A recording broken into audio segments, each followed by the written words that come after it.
Recentemente tenho assistido vídeos de um produtor musical gringo que trata especificamente sobre o rock, trazendo consigo suas observações e análises perspicazes sobre a criação de solos, riffs, levadas. Partindo desta aprazível consideração, o tema de hoje é pouquíssimo mencionado e discutido por nós. Alguns baixistas servem a música, simplesmente preenchendo as mesmas, com as graves notas que seus instrumentos permitem. Porém, desta maneira, subordinam-se passivelmente ao fluxo da banda, passando despercebidos. Mas hoje, vamos falar precisamente dos casos opostos a estes.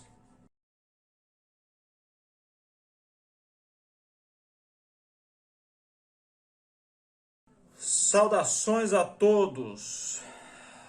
Hoje, o tema é pouco trazido à tona, porém, extremamente desafiador à memória, conhecimento e apreço pelo contrabaixo. Entradas. Vocês devem estar se perguntando, por que pensar em entradas? Mas eu prefiro pensar em, por que não pensar nelas? Afinal, fomos e somos influenciados por elas, querendo nós ou não. Basta lembrar que elas não possuem uma fórmula concreta ou única.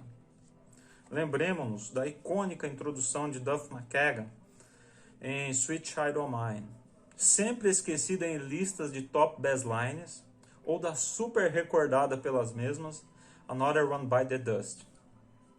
Não existe uma fórmula única para a entrada do nosso querido e precioso contrabaixo nas músicas. Pode ser um riff condutor, riff inicial, introdução. Seja qual for a maneira, entradas de baixo podem nos marcar mais ou menos. E podem, por si só, independente da marca que nos causa, independente do estilo ou gênero, se imortalizarem em suas gerações. Ou ainda, impressionantemente, em futuras.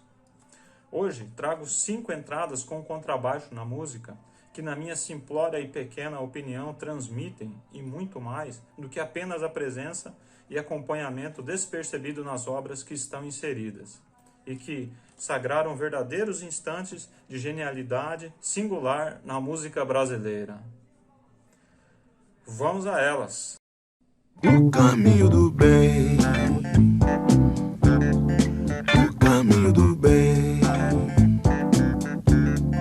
o caminho do bem.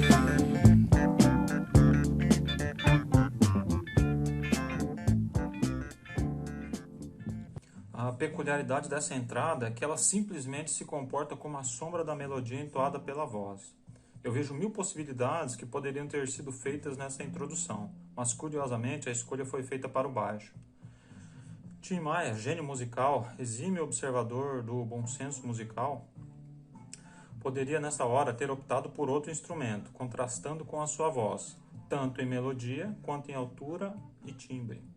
Mas a escolha foi dada pelo contrabaixo na altura das oitavas equivalentes à sua voz. Uma jogada que transmitiu solidez e consistência para o ouvinte, ao embarcar logo na primeira nota dessa obra do cult brasileiro.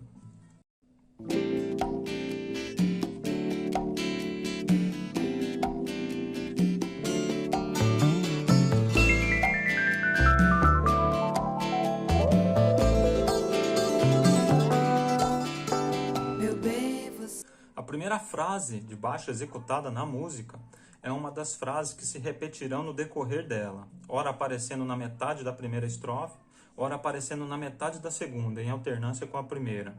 O lance sutil da decisão dessa específica frase ser a primeira faz com que o baixo se anuncie a si mesmo, de que veio para ser épico.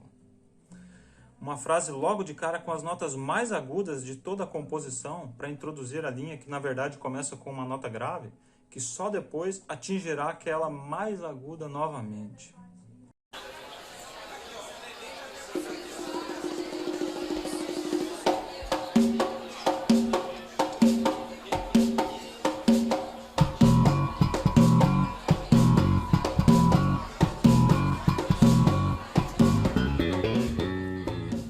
Eu só tenho uma palavra para essa entrada: pulsação.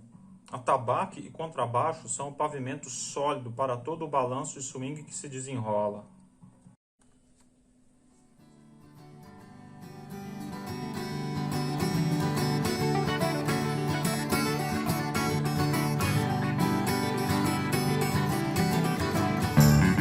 janela, vejo fumaça, vejo pessoas.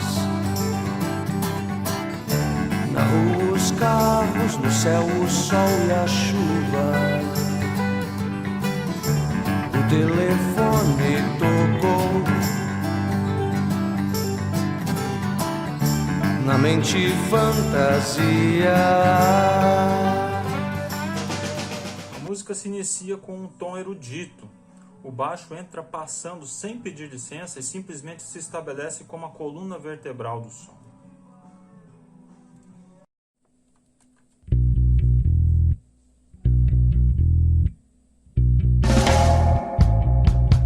Em qualquer parte do universo, em qualquer parte do planeta, tudo é uma questão de sintonia.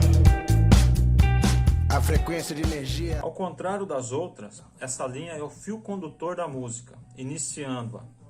Ela não soa como um reggae tipicamente brasileiro, longe disso.